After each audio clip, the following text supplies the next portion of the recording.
Hello and welcome to Antinatalism this week. Does the Omelas argument for antinatalism stretch the concept of responsibility too far? This is the title of the lecture that Matti Häyry gave on 29th of April. The lecture was published on the Exploring Antinatalism podcast channel as well. If you don't know what Omelas means and how it relates to antinatalism, then you will need to watch this video. It also talked about the connection of antinatalism and extinction. And Lawrence Anton also did a live stream responding to this. There is a channel called Vegan Equilibrium. He went on to one of the live streams of Jack Morgan, which is a significant channel of about 66,000 subscribers. There, Vegan Equilibrium talked about antinatalism. He started with the state of the world and how cruel it is, and then talked about risk and consent arguments. That was standard stuff, but there were 2 points to note. He asked if there ever was an unselfish reason to have kids. Jack Morgan's answer to that bordered on the ridiculous. If you want to know what that answer was, I suggest you watch Vegan Equilibrium's video. I should warn you, however, that the answer involves genitals. Anyway, the other one was Vegan Equilibrium's statement that I view every birth as a death. Wacky Conundrum posted a response to some old videos. But the beauty of this video is that you don't need to watch the original ones to understand this. He explains the main arguments he's responding to quite nicely. The original argument was that the humans are merely reproducing machines, and all the criteria of our success and all the value that we hold in our life is defined by reproduction. Conundrum then makes systematic counter arguments to this, definitely worth a watch. Lawrence also posted a video of Nimrod doing outreach in Vienna. It was nice to see arguments with serious depth discussed out on the streets. Nimrod is doing a fantastic job there. As you know, he is on his European tour. He would be in Hamburg, Germany on 12th and 13th of May, and then he moves to Denmark in Kolding on 14th of May. And then he goes to Aarhus on 15th, Odense on 16th, and Copenhagen on 17th, before moving on to Sweden for the weekend. Exploring Antinatalism podcast episode 87 was out this week. It was a short and crisp little interview of Elizabeth Barber. Elizabeth had written an article about antinatalism in the Harper's magazine a while back. The article featured David Benatar, Matti Häyry, Shanzu Ozge Osman, and Amanda Suknik, among others. The point to note is Elizabeth herself is not an antinatalist, but she presents antinatalist views respectfully and thoroughly in the article. The podcast talked about Elizabeth's experience writing this article. The idea of writing this article originated from an original article she had written on animal rights a while back.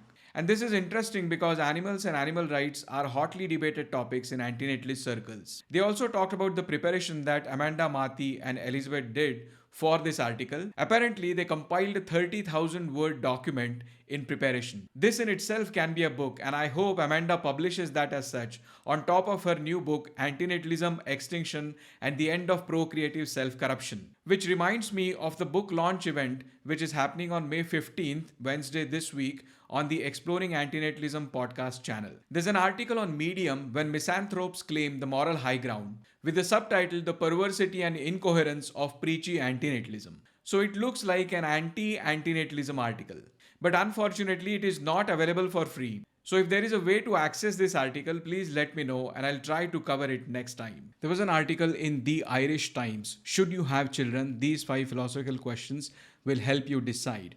The article refers to David Benatar and it also refers to Mara van der Lucht and her new book, Begetting. It asks 5 very important questions about having children. The 5 questions it asks: why would you add suffering to the world? And this is where Benatarian philosophy is discussed very briefly and shortly. Then, what's so special about genes? Things like eugenics come up here. And then, what gives you right to create a child without its consent? And there's a very important point to note here, which the article says, that the parents are not entitled to a child, but a child is entitled to the best of what its parents can give, is a quote by Mara van der Lucht. And then, should you worry about depriving your parents of grandchildren? And finally, the last question is, are you an optimist? With optimist and pessimist question, there's one important point to note here. The article says, it is the pessimists, after all, who is more likely to avoid wishful and presumptive thinking and arguably therefore will be better prepared to face whatever lies ahead. This is said, again, suggested by Mara van der Lucht. So overall, I think nice short article, not a very long article. But the important point is it is in the Irish Times. And I know Irish Times is a big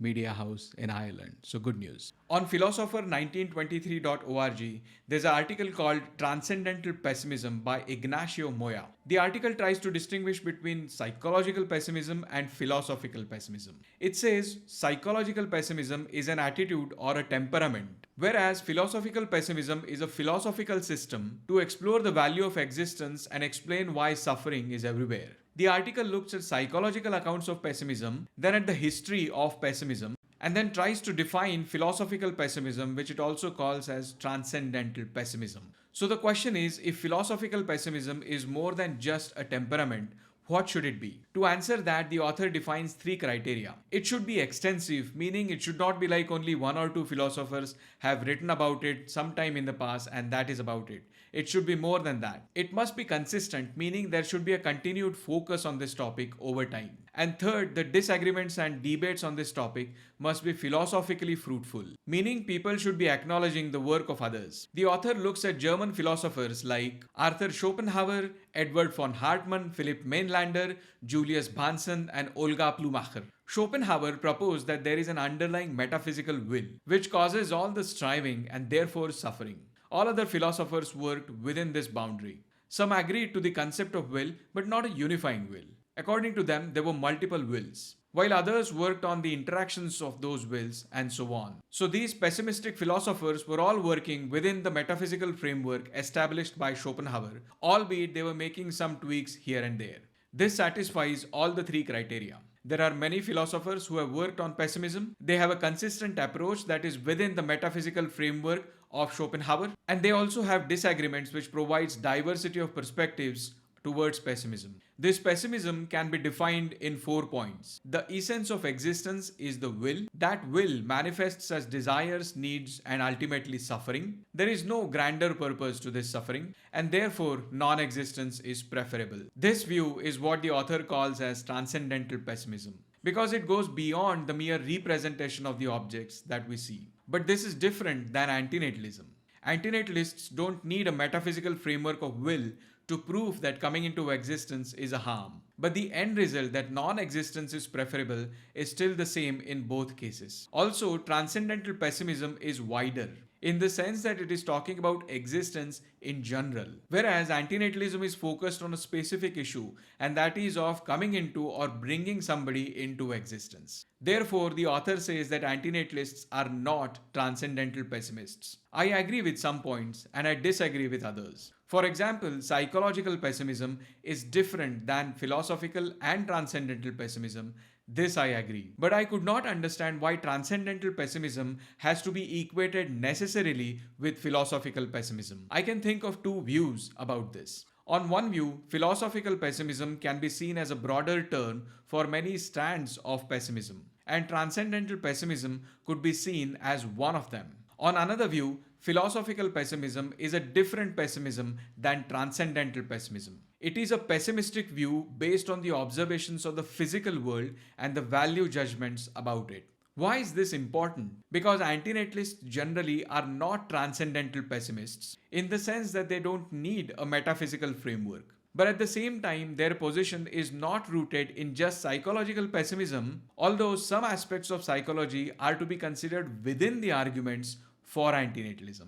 But antinatalism in and of itself is not based on psychological pessimism, in the sense that it is not a temperament or an attitude or a mood.